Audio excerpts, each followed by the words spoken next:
God's power in human weakness. Ulitin ko po. God's power in human weakness. At ito po yung ating principle na gusto kong i-share sa inyo. Ang principle natin ay simple lang. Acknowledge God in every success in your life's battle, for His grace sustain you. Kung baga sa Tagalog, sa bawat success ng buhay mo, acknowledge mo ang Diyos. Kasi siya yung nagsusustain sa'yo sa bawat tagumpay mo sa laban ng buhay. Kung minsan, maalala natin siguro kapag meron tayong examination sa school, todo prayer tayo, then after ng exam natin, nakapasa tayo, minsan nakakalimutan natin magpasalamat sa Diyos dahil nakapasa tayo. Hindi pala dapat ganoon. Kundi dapat nakapasa ka man sa school, acknowledge mo ang kabutihan ng Diyos. Natanggap ka sa trabaho, acknowledge mo ang kabutihan ng Diyos. Kasi sa maliliit na laban ng buhay mo, pinagtatagumpay ka ng Diyos. Amen? Kaya ito yung dapat ma-remind sa atin na hindi tayo magiging selfish. Ay hindi, nag-aral kasi ako kaya nasagutan ko yan. O kaya naman sabihin natin, may skill kasi talaga ako sa ganito, kaya ako yung natanggap yan, ako yung na-heard yan. Dapat pala magkaroon tayo ng humble heart na handa natin kilalanin na ang bawat success sa buhay hindi galing sa atin, kundi galing sa Panginoon. Amen?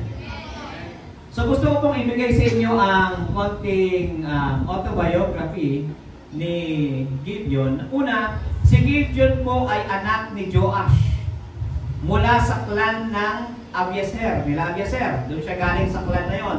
Mula sa tribo ni Manasseh. Ayan, so uugatin natin. Si Gideon ay mula sa tribe ni Abiezer, na tribe ni Manasseh, at siya po ay anak ni Joash. At itong si Gideon ay namuhay siya sa panahon na sila po ay under the oppression of Midianites. Sila po ay sinakop, pinapahirapan ng mga Midianites. So yan po, yung ating autobiography. Hindi po ako masyadong mag-dwell dyan. At ang gusto ko ay mapuntahan natin yung pasimula ng kanyang buhay. Nag-umpisa ang kwento ni Gideon sa pagkakasala ng mga Israelites sa Panginoon.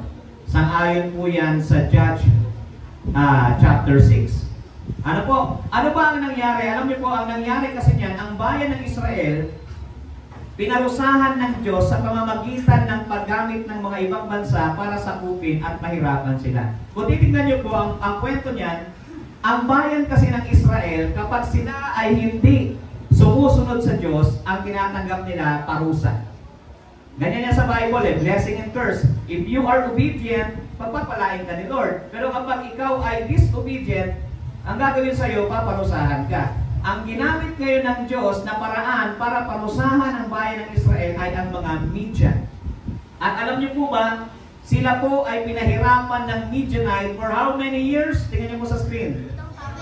7 years. Pansinin niyo gumawa ng kasamaan ng Israelita sa paningin ng Panginoon, kaya pinasakop sila ng Panginoon sa mga Midianites.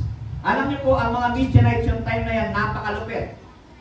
Bakit? Kasi napilitan ang mga Israelita na magtago sa bundok, magtago sa kuweba, at magtago sa mga tagong lugar para hindi sila masalakay o masaktan, mapatay ng mga Midianites.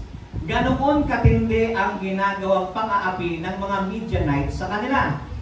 At isa pa, tuwing nagtatanim sila, alam niyo po kung anong ginagawa ng mga Midian? Tuwing nagtatanim sila at sila ay nasa panahon na ng pag-aani, tsaka naman sila sasalakayin ng mga Midianites and Amalekites. Ang gagawin nila, sisirain yung pananim nila. Kaya later on, mamaya makikita nyo, si Gideon, doon siya nagigiik sa may ilalim ng isang puno para hindi masyadong makita kung tatalsik man yung mga palay o yung mga dayami. Kasi nga, tuwing sila po ay nag-aani, sinasalakay sila. Ibig sabihin, pinepeste sila ng mga Midianites. To the point, siyempre, imagine nyo panahon ng tag-ani, panahon ng pagtatanim. Wala silang maani, wala silang makain. Kaya, that time, sila po ay dumadanas din ng kagutuman. Ngayon, itong mga Midian na to, Actually, ito sila yung makukonsider na mga nomad. Alam niyo ba yung nomad? Sila yung mga tao na walang permanenteng bahay, dala-dala nila lahat ng kanilang gamit, yung kanilang tolda, yung kanilang mga hayop, pati yung mga soldiers nila, then nagka-camp sila kung saang lugar. At this point, pag binasa niyo yung chapter 6, nag-camp sila malapit sa Israel para pag nakita nila, uy, nagtatanim na naman sila, aatakihin nila. Ganoon kasalbahe yung mga Midian. Ang nangyari sa verse 5, kasi nyo, sumalakay sila at nadala ang kanilang tolda, kasi nga mga nomad ito, at mga hayop na kasindami ng balang, gano'n sila karami. Hindi sila mabilang, pati ang kanilang kamelyo, winasak nila ang lugar ng mga Israelita. At hindi lamang yan, ang sabi dyan, naging kahabag-habag ang kalagayan ng mga Israelita dahil sa mga Midianite. Kaya, anong sabi dito? Humingi sila ng tulong sa Panginoon.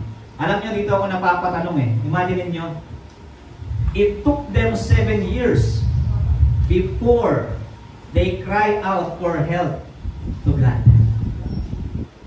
7 years ang lumipas bago sila humingi ng tulong sa Panginoon. Alam nyo, kung ako siguro ay baka 1 year pa lang, ihingi na ako ng tulong sa Panginoon. Pero sila 7 years. Bakit? Kasi kung papansinin nyo mamaya, makikita nyo sa story, itong mga Israelita, mas pinili na humingi ng tulong kay Baal at kay Asherah.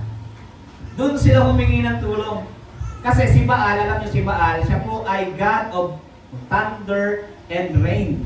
At siya rin ay God of fertility. Ibig sabihin, siya yung Diyos na po pwedeng magpaani ng mga pananim nila. Ganon siyang klaseng Diyos itong si Baal. Kaya naman, ang akala ng mga Israelita po, protektahan sila ni Baal. Kaya inabot sila ng 7 years hanggang sa na-realize nila, walang kakayanan itong si Baal at humingi sila ng tulong sa Panginoon. And then sabi ng chapter, ng verse 7 to 8, nang tumawag sila sa Panginoon, pinadalahan sila ng Panginoon ng isang propeta. Humingi sila ng tulong. Ngayon, ang Diyos nagpadala ng propeta at ang sabi ng propeta, pasin niyo sabi ng propeta, ito ang sinasabi ng Panginoong Diyos, inilabas ko kayo sa Ehipto na kung saan inalipin kayo. Kumbaga sinusumbatan sila, no? Alam niyo ba yung nangyari kay Moses? Nilabas ko sila sa Egypt. Pinatunayan ko kay Pharaoh na ako ang tunay na Diyos. Parang ganun yung gustong sabihin. Iniligtas ko kayo sa mga Ehipsyo at sa lahat ng umaapi sa inyo. Pinagtagumpay ko kayo sa kanila at ibinigay ko sa inyo ang kanilang lupain. Sinabi ko sa inyo, ako ang Panginoon na inyong Diyos. At hindi nyo dapat sambahin ang mga Diyos ng mga Amoreo kung saan kayo nakatira ngayon, pero hindi kayo nakinig. Kumbaga nung sila ay humihingi ng tulong, ang ginawa ng Diyos ay nakarinig sila ng sermon. Diba? Sabi nga ng isang Bible scholar, sabi niya, before helping them, the Lord sent a prophet to reprove the people for not hearkening to the voice of their God, in order that they might reflect and might recognize in the oppression which crushed them the chastisement of God for their apostasy, and so be brought to sincere repentance and conversion by the remembrance of the former miraculous displays of grace of God. Ano daw?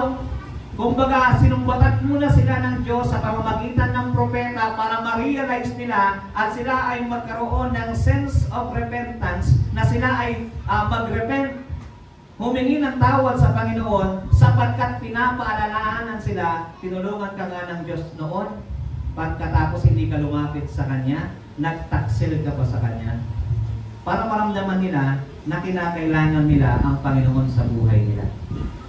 Ano po? Minsan ba ganyan din tayo? Nanalangin tayo sa Panginoon, tinulungan tayo ng Panginoon, pinagpala tayo ng Panginoon, and then nung maganda ang takbo ng buhay natin, nakalimutan natin ang Panginoon. Nakakalimutan natin siya kapag maganda. Pero kaya hindi mo naaalala, tinulungan pala ako ng Diyos, pinagtagumpay niya pala ako noon. Ano po?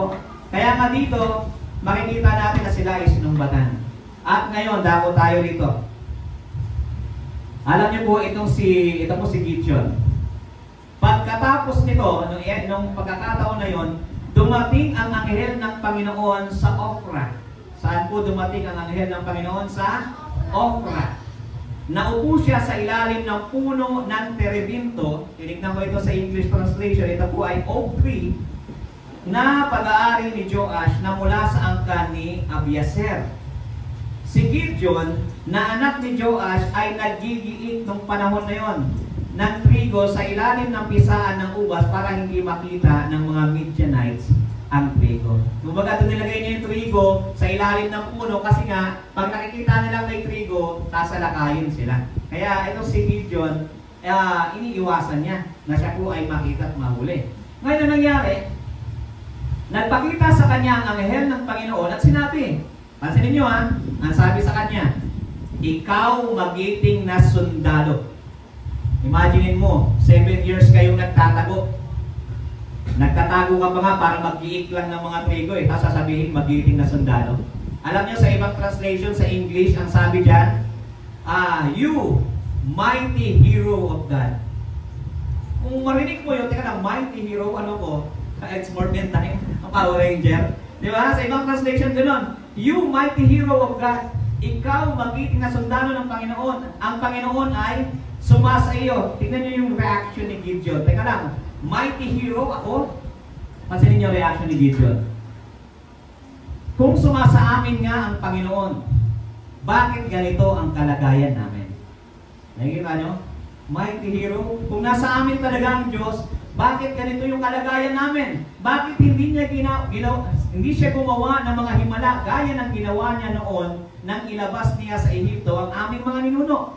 Ayon na rin sa mga kwento nila sa amin at ngayon, pinabayaan na kami ng Panginoon at pinaubaya sa mga Midianita. Nakita niyo po yung panunumbat dito ni Gideon? Kung nasa amin ang Panginoon, bakit pinabayaan niya kami? Kung merong Diyos talaga, bakit siya nagkasakit? Kung merong Diyos talaga, bakit lubog kami sa utang ngayon? Kung merong Diyos talaga, bakit ang daming problema namin ngayon? Di ba, minsan ganyan din tayo? Nanunumbat tayo sa Panginoon, kung nandiyan ka, bakit gano'n? Hindi man lamang ako makapag-aral. Bakit ngayon? Wala na kaming kuryente, wala na kaming ganito, wala na yung aming mga magulang. Bakit, Lord, gano'n? Bakit hindi namin magawa yung mga bagay na gusto namin? At dito, ganoon din yung reaction ni Gideon sa mga pagkakataon nito. Pero tingnan niyo po, siguro, nung time na yung propeta ay nagsalita sa kanila, baka narinig din ni Gideon, no? Kaya sabi niya, ay gaya ng kwento, di ba niligtas mo nga kami noon, pati namin maranasan ngayon. Tingnan niyo po ang naging tugon ng Panginoon kay Gideon.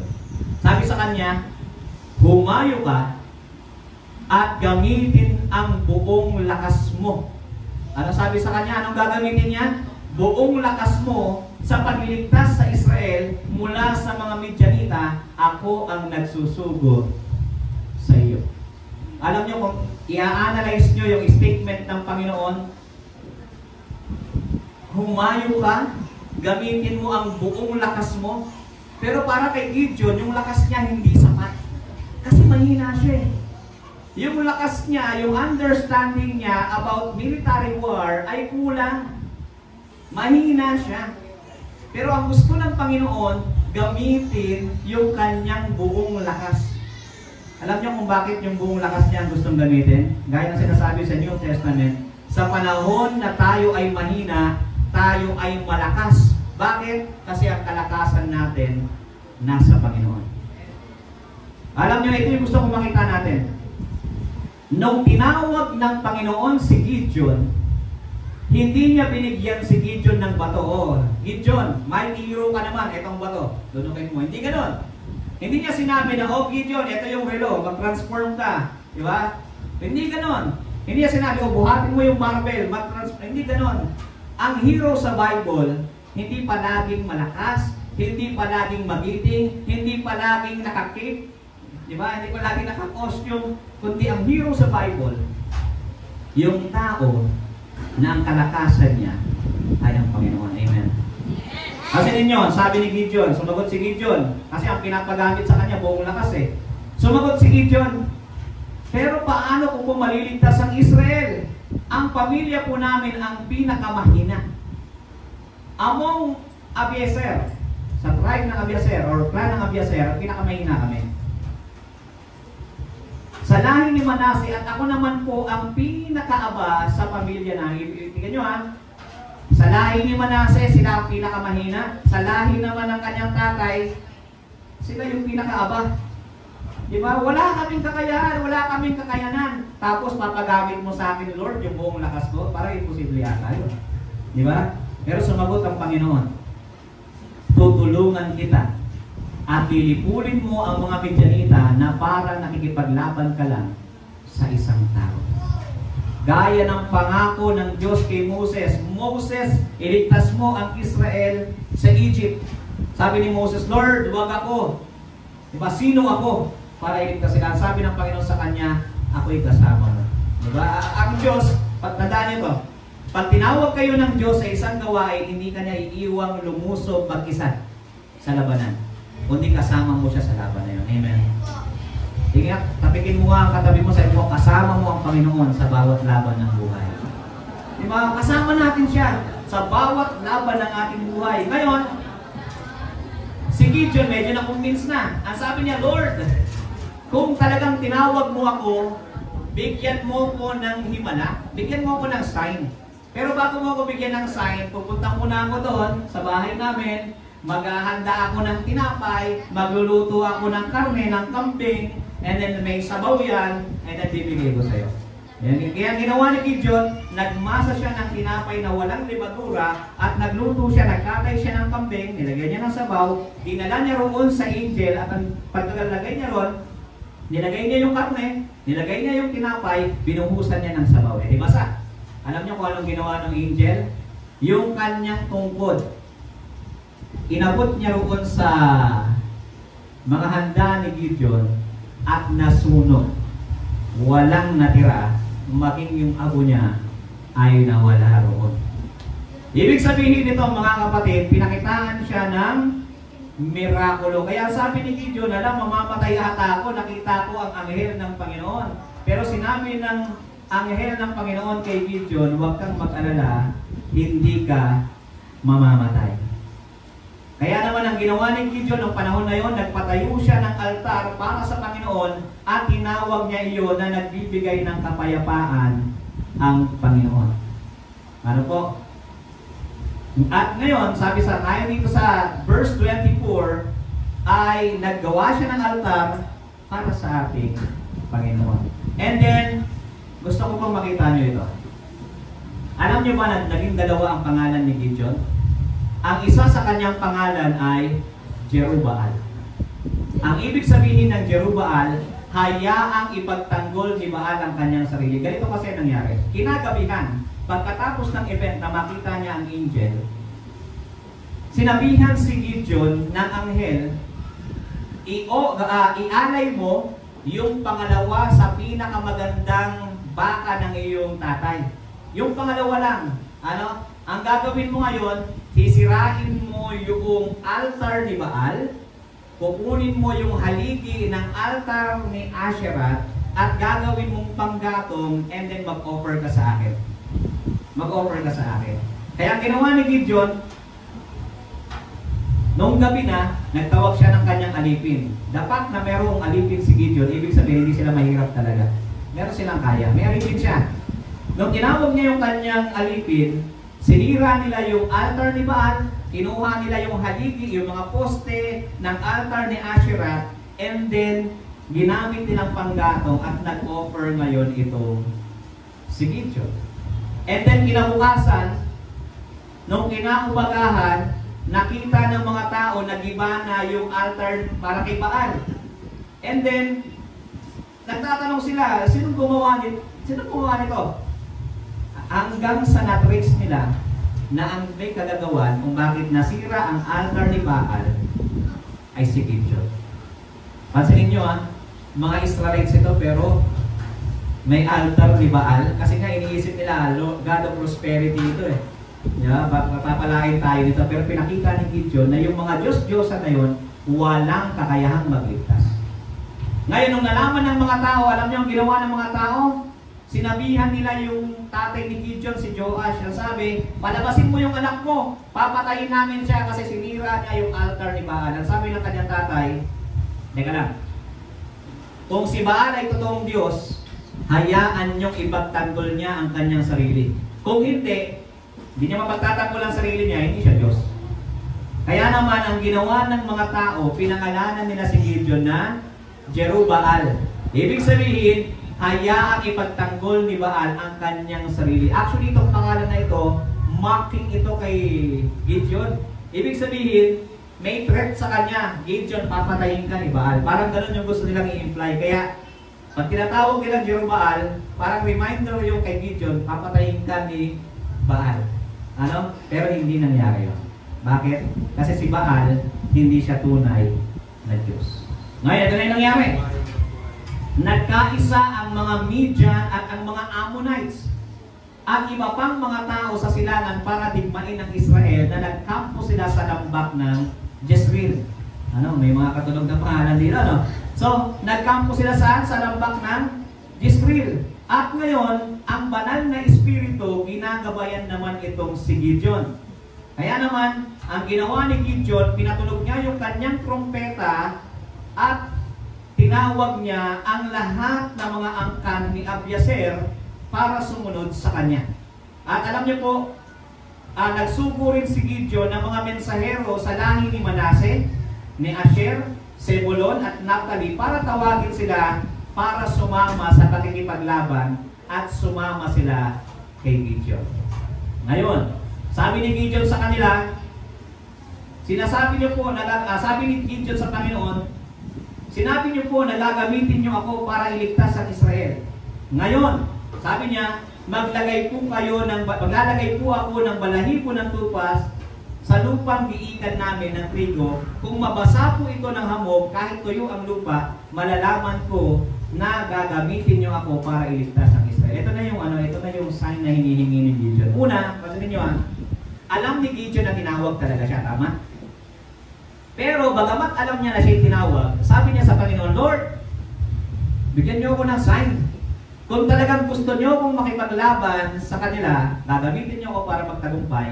Meron akong dalang bulak, ilalagay ko sa gitna ng aming giikan, and then, hayaan mo na kinabukasan ang basa lang yung bulak. Pero yung giikan, yung paligid, yung parang toyo. Kinabukasan, ganun ang nangyari. So, ibig sabihin, sinagot yung sign na hinihingi niya. And then, nasabi niya, Lord, huwag kang magagalit sa akin. Hayaan mo naman na ang mabasa ay yung lupa, pero yung bulak, yung balahibo, tuyo. Kinabukasan, ganun yung nangyari. Kaya dito, talagang 100% convinced na ngayon si Gideon na tinawagan siya ng Panginoon. And then, eto na yung labanan. Alam niyo po ba kung gaano karami yung kalaban nila? Ang kalaban nila Gideon ay nasa 135,000 soldiers. At sila Gideon ay 32,000. Tingin nyo, gaano kalaki ang diferensya? 32,000 compare 135, abay malaki. More than 100,000 ang diferensya. Di ba? So, ibig sabihin, delikado yung lagay nila Gideon, pero ito ang nangyari. Noong araw na yon, ay nagkampo sila Gideon sa bukal ng Harod.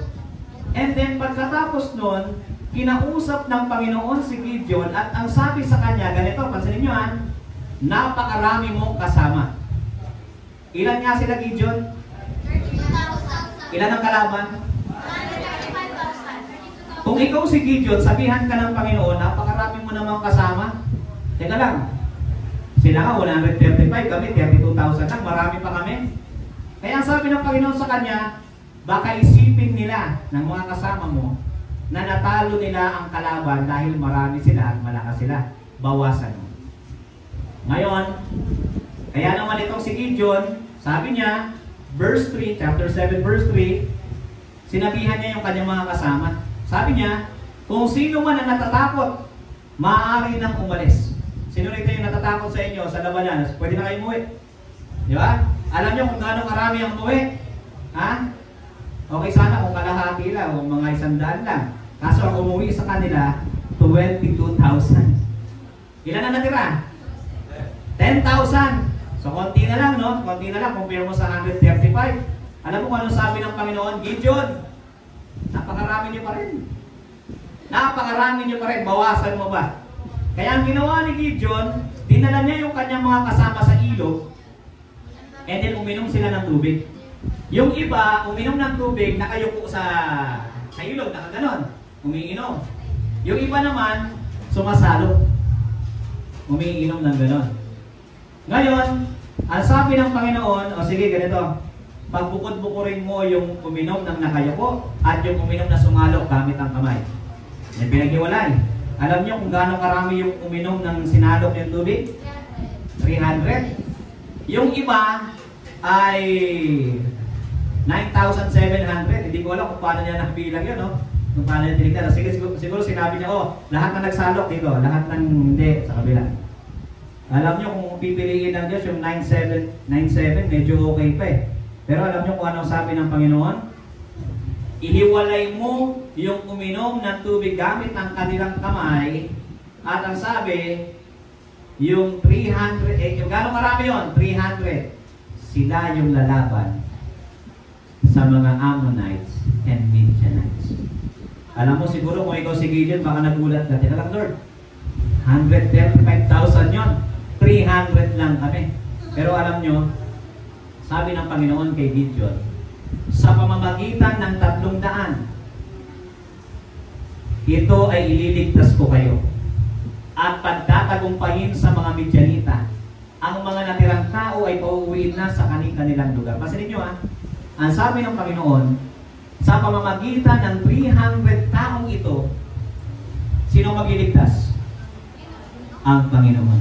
Hindi yung 300. Dito makikita natin na tayong mga kapatid ay mahina, pero ang kalakasan natin at ang tagumpay natin sa Panginoon. Amen.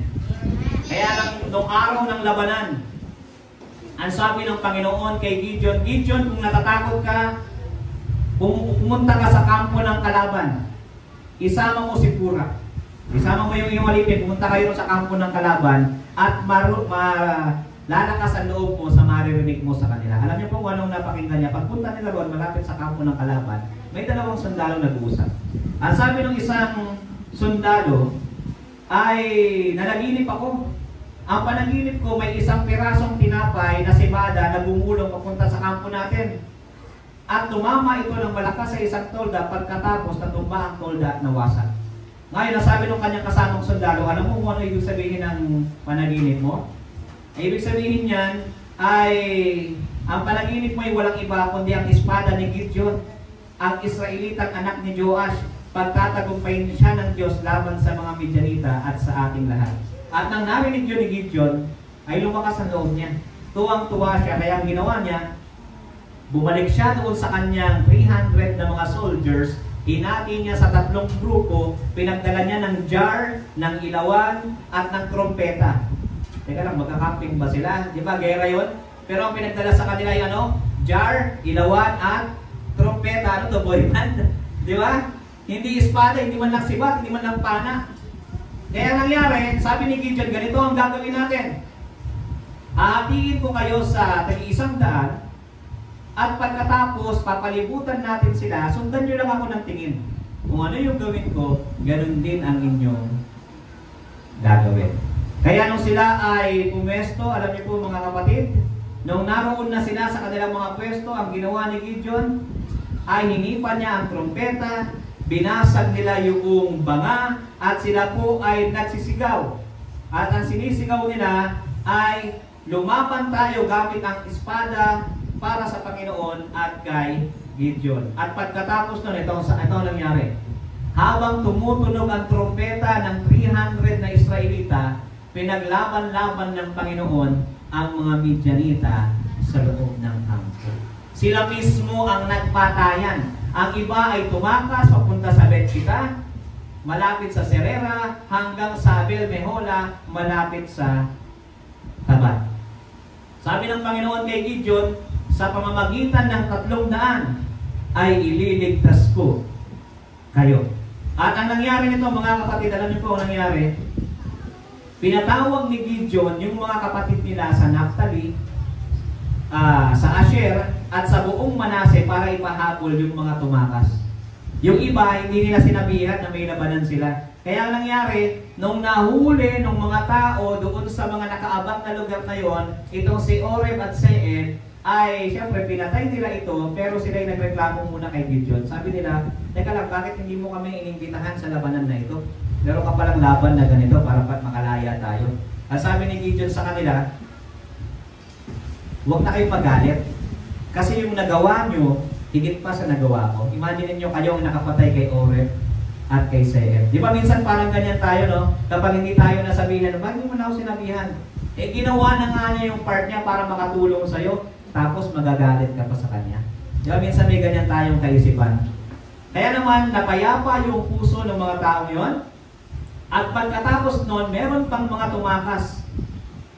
Meron pang mga taong tumakas at hinapol nila ito. At paghapol nila, ang ilan sa kanila ay nakarating sila sa lugar ng Sokot at Penuel. Hinapol nila dyan yung dalawang leader ng Midian na si Seba at si Salmuna. Alam niyo po, pagdating nila sa Sukot, ang sabi ng mga tao sa Sukot, ang sabi pa natin na Gideon, gutom na kami, baka pwede nyo kami bigyan ng tinapay at maiinom. Alam niyo kung ano sabi ng mga leader sa Sukot? Habulin nyo muna si Seba at si Salmuna. Pag nahuli nyo sila, saka namin ito ibibigyan. Imagine nyo yun, kababayan nila yon. Pero kung sino pa yung kababayan nila, yun pa yung parang gustong i-down sila para hindi sila magtagumpay. Minsan ba nakakaranas kayo ng ganyan? Kung sino pa yung taong malapit sa'yo, siya pa yung parang nagbababa sa'yo. Siya pa yung parang walang pakialam sa'yo. Kaya naman ang sabi ni Gideon, ay ganun ba? Ganito, kapag nahuli namin yung dalawa, babalik kami rito at paghahampasin ko kayo ng latigo. Ganun yung ginawa ni Gideon, paghahampasin ko kayo. Kaya ginawa nila, takbo sila ulit. Hinapol nila sa Penuel. Pagdating nila sa Penuel, ang sabi ni Gideon sa mga tao roon, eh baka pwede nyo kami bigyan ng tinapay kasi gutom na kami, nakipaglaban kami sa mga Midian. Alam nyo kung anong sabi ng mga leader sa Penuel? Ang sabi nila, hulihin nyo muna si Seba at si Salmuna. Pag nahuli nyo sila, tsaka namin kayo bibigyan. Imagine nyo yung dalawang lugar, dalawang kababayan nila, kalahin nila, ayaw silang tulungan. Kaya ang sabi ni Gideon, pag nahuli namin sila, pagbalik ko rito sa lugar nyo, gigimain ko yung mga tori ninyo. Kaya ang nangyari, nahuli ni Gideon si Seba at si Salmuna. At alam nyo po, nung panahon na ito, 120,000 Midianites ang mga napatay na. Ilan na lang natira? 15,000. Alam nyo, compare mo yung 15,000 sa 300, marami pa rin yung 15 eh. Pero ang ginawa ng 15, tumakas. At ang ginawa naman nila Gideon, ay nahuli nila ang hari na sina Seba at si Salmuna. At nung kanya itong nahuli, ay binalikan ni Gideon ang mga tao sa Sukot at ang mga tao sa Penuel. Sa Sukot, ay pinatay ni Gideon ang mga lalaki doon. At sa Penuel, ay ginaba naman niya ang tore dito. At ang sabi rito sa sumunod, sinabi ng mga Israelita kay Gideon, dahil ikaw ang nagligtas sa amin sa mga Midianita, ikaw na lang at ang mga angkan mo ang mamuno sa amin. Pasanin nyo napatay na nila yung dalawang hari. Naparusahan na rin niya yung mga bayan na hindi sumulong sa kanila. Siyempre, accomplishment yun, tama? Kung sino leader, siya yung gusto mong maging kinakahari. Ang nangyari, sabi ng mga tao kay Gideon, ikaw na lang yung mamuno sa amin. Pero tingnan niyo po yung sagot ni Gideon, verse 23. Sumagot si Gideon, hindi ako o ang mga angkan ko ang mamumuno sa inyo, kundi sino? Ang Panginoon. Sa madaling salita, mga kapatid, mga kaibigan, glorify God in every triumph of your life. Ano man ang iyong pagtatagumpay, huwag mong isipin na sa'yo yan. Sa Panginoon yan. Naalala ko no, tuloy yung sa Facebook parang 3 months o 4 months ago. Sabi niya, bakit kayo nagsasabi na thank God at pinasa kayo? Performance mo yan. Ikaw ang gumawa niyan. Siguro naalala niyo yun. Yung lalaki na parang matalino yung tao na yun eh. Di ba? Dito, makikita natin yung puso ni Gideon na ano? Tagumpay niya ay tagumpay ng Panginoon. Dahil sa Panginoon, nagtagumpay siya. Ilang beses na kayong nagtagumpay sa buhay nang hindi nakilala at nainangat ang Panginoon. Gusto kong sabihin sa inyo, acknowledge God in every success in your life's battle, for His grace sustain you. Ang Panginoon ang siyang nag-sustain sa iyo, kaya ka nagtagumpay, kaya ka nandyan ngayon, kaya nandito ka sa estado mo ngayon, sapagkat hindi ka pinabayaan ng Panginoon. Amen? Kaya ang tanong, nasa gitna ka pa rin ba ng laban ng iyong buhay? Natatanong mo din ba ang Diyos na kung siya ay buhay at totoo, bakit ito nangyayari sa iyo? Siguro may mga ganyan tayong katanungan, gaya ni Gideon, o kaya naman ay bakit ka nasa sitwasyon mo ngayon? Nasasabi mo din ba na parang pinabayaan na kami ng Panginoon? Lagi mong tandaan, magiting na sundalo ng Panginoon. Lagi mong tandaan, ikaw, mighty hero of God. Sige nga, sabihan mo nga katabi mo, tandaan mo ito, magiting na sundalo ng Panginoon. Sabihan natin, i-remind mo na siya ay isang soldier ng Panginoon. Ang sabi ng Panginoon, sabay-sabay nga natin basahin, sabi ng Panginoon, humayo ka at gamitin ang buong lakas mo. Ako ang nagsusugo sa iyo. Amen? Gamitin mo yung lakas mo. Di baling mahina ka kasi si Kristo ang magpapalakas sa iyo. Amen? Magtatagumpay ka sa tulong ng ating Panginoon. Pwede niyo po itong sagutin, yes or no. Pag sinugo ka ba ng Panginoon, sasamahan ka ba niya? Yes! Pag iniharap ka ng Panginoon sa laban ng iyong buhay, mananatili ba siya sa iyo? Yes! Pag nahihirapan ka ba sa mga pagsubok na dumarating sa iyong buhay, dadamayan ka ba niya? Yes! Pag hinayaan niya maranasan mo ang matitinding suliranin sa iyong buhay, malalakasin ka ba niya? Yes! Pag durog na ang puso mo, bubuuhin ka ba niya? Yes! Kung ang sagot mo ay yes sa mga katanungang ito, tandaan mo na pagtatagumpayin ka ng Panginoon. Amen? Kaya gusto kong i-remind, acknowledge God in every success in your life's battle, for His grace sustain you. How are you today, soldier of the living God? How's your battle? Lagi natin tandaan, trust God, trust Jesus. God bless po at happy